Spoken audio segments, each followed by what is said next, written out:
السلام علیکم ورحمۃ اللہ وبرکاتہ۔ بہترین ٹاپک محمد علی مرزا کا، کیا غوث اعظم عشاء کے وضو سے 40 سال تک فجر کی نماز پڑھی؟ اس میں کتنی سچائی ہے؟ ایک اور اس میں ٹاپک، کیا غوث اعظم ایک ٹانگ پہ کھڑے ہو کر پورا قرآن شریف ختم کرتے تھے؟ چلتے ہیں بیان کی طرف، سنتے ہیں بہترین بیان۔ فرمایا 25 سال عراق کے جنگلوں میں میں نے گزارے ہیں بہترین بیان، نفس کو قابو کرنے کے لیے، حالانکہ بائی برتھ ولی اللہ ہے، اس کے باوجود اتنا مجاہدہ، اتنی محنت۔ فرمایا 40 سال عشاء کے وضو سے فجر کی نماز پڑھی ہے، اور 15 سال ایک پاؤں پہ کھڑے ہو کے روزانہ عشاء اور فجر کے درمیان قرآن ختم کیا ہے۔ حضرت عبدالقادر جیلانی رحمۃ اللہ سے متعلق مشہور ہے کہ 40 سال تک عشاء کے وضو سے فجر کی نماز پڑھتے رہے، کیا یہ واقعی درست ہے؟ آپ کے بزرگ تو عشاء کے وضو سے فجر پڑھتے تھے، ہم آپ کو مغرب کے وضو سے بھی فجر پڑھوا سکتے ہیں۔ آپ فجر سے آدھا گھنٹہ پہلے اٹھیں، مغرب عشاء جمع کریں، پھر اسی وضو سے فجر پڑھ لیں۔ سب کہانیاں ہیں بھائی، اس طرح نہیں ہو سکتا۔ پھر وہ پوری دیہڑی ستے رہنے ہونے نے، یا تو دیہڑ دی 5 نمازاں پڑھ لین جڑی فرض نے، تو یار رات دی عبادت کر لین، یہ تو ہو ہی نہیں سکتا۔ جی وہ تو چلو ایک علیحدہ گل ہے، جھوٹ، یہ بالکل جھوٹ ہے، اور اس میں کوئی بزرگوں کا مذاق نہیں ہے۔ بزرگ بھی اگر یہ سنیں نا پہلی دفعہ، ان کی بھی ہنسی چھوٹ جائے، تو یار کیا کہہ رہے ہو۔ اچھا، دوسرا، اصل میں ان کو یہ مصیبت کیوں پڑی؟ ان کو کتابوں کا خدا کا تعارف نہیں تھا، کہ کتابوں کا خدا یہ نہیں چاہتا کہ آپ رات کو جاگیں، یہ نیکی نہیں ہے، گناہ ہے۔ جی، بخاری مسلم دونوں میں حدیث ہے، عبداللہ بن عمر بن عاص کی شکایت پہنچی ان کی بیوی کی طرف سے نبی علیہ السلام تک، کہ جب سے شادی ہوئی ہے یہ رات کو عبادت کرتا ہے، دن کو روزہ رکھتا ہے۔ تو نبی علیہ السلام نے بلا کے ڈانٹا، فرمایا عبداللہ مجھے خبر ملی ہے تو روزانہ روزہ رکھتا ہے، اور رات کا کثرت حصہ تو جا کے گزارتا ہے، اگر ایسا کرے گا تیری آنکھیں اندھی ہو جائیں گی، تیرے جسم کا بھی تجھ پہ حق ہے، تیری آنکھوں کا بھی تجھ پہ حق ہے، تیری بیوی کا بھی تجھ پہ حق ہے۔ تو اس طرح کیا کر، ایک دن روزہ رکھا کر، ایک دن چھوڑ دیا کر، یہ داودی روزے ہیں، یہ الٹیمیٹلی آپ علیہ السلام نے اجازت دی۔ آپ نے ایک مشورہ یہ بھی دیا، جو مہینے میں 3 روزے رکھ لے وہ ہمیشہ روزے رکھنے کی طرح ہے۔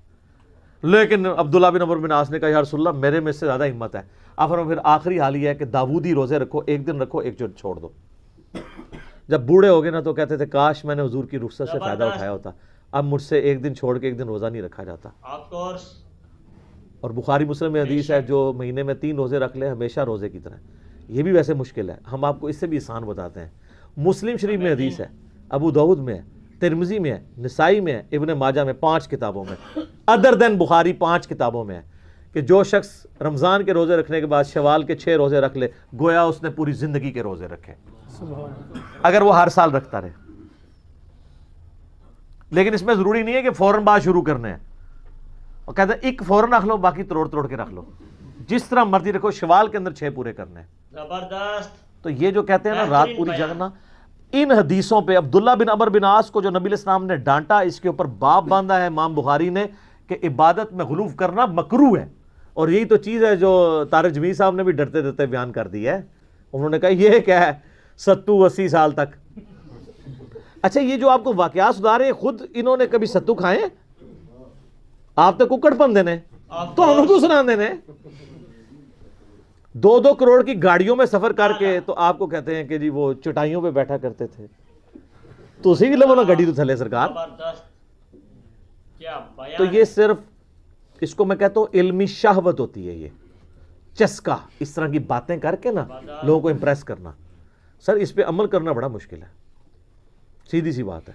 یہ بالکل جھوٹے واقعات ہیں، عشاء کے وضو سے کوئی فجر کی نماز نہیں پڑھی، خدا دا نہ دے واقعات واپس لو، ورنہ 295 سی لگ جانی جے، کہ یہ تو نبی علیہ السلام کی تعلیمات کے خلاف ہے۔ جو آپ ان کی فضیلت بنا کے بتا رہے ہیں، الٹیمیٹلی یہ نبی علیہ السلام کی تعلیمات کے خلاف ہے، یہ ان کی فضیلت نہیں ہے، بلکہ یہ تو مکروہ کام انہوں نے کیا ہے، اگر کیا ہے، اور ویسے کوئی نہیں کیا انہوں نے، یہ ان کی طرف منسوب ہے، جھوٹ ہے، ایسے پاسبل نہیں ہے۔ ورنہ صحابہ کرام کے بارے میں آپ کو اس طرح کی کہانی ملتی ہے، اس لیے کہ ان کی زندگیاں احادیث میں محفوظ ہیں، اس لیے ان کے ساتھ کھلواڑ نہیں ہوا۔ اور سر آپ لے لیں تحفہ، الموطا امام مالک میں ہے کہ سعد ابن ابی وقاص پوری زندگی عشاء کی 5 رکعتیں پڑھتے تھے، 4 فرض اور 1 وتر.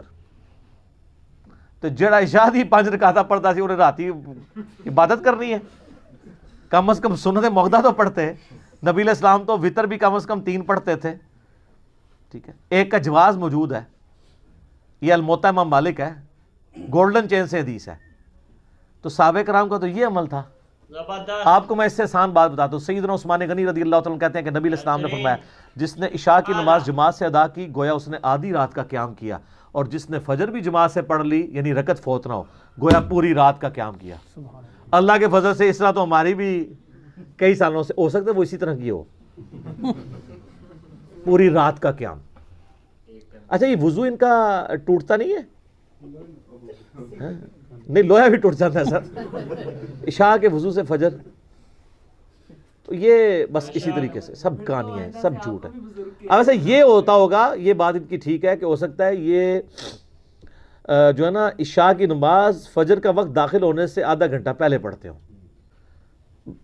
ہو سکتی ہے اس طرح اگر کوئی پڑھنا چاہتا ہے. عشاء کا آخری وقت رہتا ہے، المعجم الکبیر طبرانی کے اندر بھی اور شرح معانی الآثار کے اندر موجود ہے. حضرت ابو ہریرہ کہتے ہیں کہ فجر کا وقت داخل ہونے سے پہلے جس نے عشاء پڑھ لی اس کی عشاء درست ہے. وہ مسلم شریف میں جو حدیث ہے نا کہ آدھی رات تک وقت رہتا ہے وہ افضل وقت ہے. عشاء کا وقت فجر کا وقت داخل ہونے تک رہتا ہے. حنفیوں کا یہ موقف درست ہے. تو وہ ہو سکتا ہے آخری وقت میں پڑھتے ہوں. بہرحال یہ سب کچھ جھوٹ ہے، یہ دین نہیں، یہ وہ دین نہیں جو آپ گوروں کو پیش کریں. گورا کہے گا یار یہ کیا ہے، یہ نبی علیہ السلام ایک نارمل انسان تھے، اور یہ جو کچھ بابے بتاتے ہیں یہ اب نارملٹی